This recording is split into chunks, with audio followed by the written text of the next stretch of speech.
What's up guys? Welcome back to Easy Breezy Vegan, where I make veganism easy breezy to digest. Last week, I released a response to trolls part 1 video, and today's video is part 2. If you didn't get a chance to see part 1, don't worry, I will be linking it at the end of this video and also in the description below as well, so make sure to check it out. Before we get started, make sure to click that like button, and if you're vegan, or maybe you're just vegan curious and you like to keep things easy breezy, then make sure to subscribe and hit that notification bell as well, so you can stay up to date with all the easy breezy things. Animal sources are the only way for people to eat in extreme Arctic and desert climates where no plants grow. So yeah, this argument's always kind of funny to me because it usually comes from somebody who, has a car, has a cell phone, wears modern clothing, and this argument doesn't actually apply to them at all. And they're saying, oh, hey, since the Inuits eat whale meat, I should be able to eat whatever I want too because they can't actually go vegan. It's rude of you to say that I should be vegan because Inuits can't go vegan. They rely on whale meat. So you saying that I should be vegan is actually kind of rude because they couldn't go vegan, so I shouldn't have to go vegan either. And it's like, yeah, Inuits, they eat whale meat and that's just what they've done for a long time and that's what they rely on for calories. I get that. So honestly, this argument is totally valid. If you are one of the very few people that come from these extreme Arctic or desert climates and don't have access to vegetables year-round, I totally get it. If you're an Inuit and you live with the Inuit people and you rely on whale meat in order to get calories year-round, okay, that's totally fine. But more likely than not, you're not one of those people, and you do have access to fresh vegetables year-round. So you actually don't have an excuse, and this argument doesn't apply to you. So yeah, I just always find it funny because it's like, this argument does not apply to you. You more likely than not have access to fresh food year-round. So yeah, you can't use this argument to justify why you should be able to eat meat. I'm just one person. Me going vegan's not gonna change anything. So this argument is just an appeal to futility. It's saying, well, I won't be able to make much difference just being one person and the amount of meat that I eat doesn't matter, so like, why try at all? And this is just so crazy to me because every single movement has started with, like one to a few people deciding to make that change. Change doesn't just happen by nobody making a change. And change has happened like constantly in history. Change is always happening. So the fact of the matter is that change happened because somebody decided to make a change and it caught on. Change doesn't generally happen where everybody's just doing the same thing for forever and then all of a sudden everybody starts kind of questioning all at once like what they're doing, and then they have this huge meeting where they're like, hey, how about we all go ahead and change what we're doing because I think it's time. I think it's time to make this change. No, that's not what happens. People hate change. And it's just because it's you don't know what's gonna happen. Like, is it gonna be better? And are you gonna be good at it? And like, what do you do once the change happens? Who knows? Change is scary. Ah! But yeah, that's not how change happens. Change happens when, one or a few people decide that something isn't really working and they try to do something different, and other people see that change and they might become inspired and want to do it too. But during the time that, some people are catching on to this change, there's even more people that are sitting there being like, oh, heck no. No, I like things the way they are, thank you. No, that's not for me. Oh, no. I don't like change.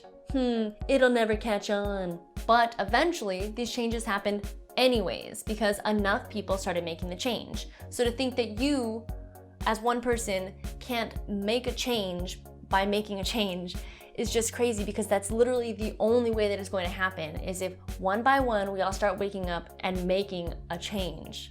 If I hadn't decided to watch What the Health a long time ago and decide to make the change, if I had just had this feudalistic thought in my head that, well, it's not gonna make a difference if I go vegan, then I wouldn't be sitting here talking to you about why you should go vegan. And in all reality, there are days where I feel totally discouraged about the fact that I couldn't actually make a change or a difference. But I don't let that stop me. Even if I can't change anything, even if I go vegan, if me being vegan doesn't change anybody else's minds or habits or anything about what they're doing, I'm still gonna do it because at least I personally am doing what I think is right. So just because you don't think something is possible doesn't mean that you shouldn't go with what you think is right or wrong. I know a farm where they're actually really nice to the animals. So I never realized how many people actually knew farmers until I became vegan, because you become a vegan and all of a sudden every single person that you know like wants to tell you about this farmer that they know who actually is really nice to his animals and doesn't mistreat them, and it's so nice to see the relationship between them and everything, and blah blah blah blah blah blah blah. In the end, these animals still die, and in the end, these animals are being treated as commodities. They're being treated as things. The only reason that they exist is to benefit the farmer, and that's that. Like, this farmer is raising these animals in order to kill them to make money.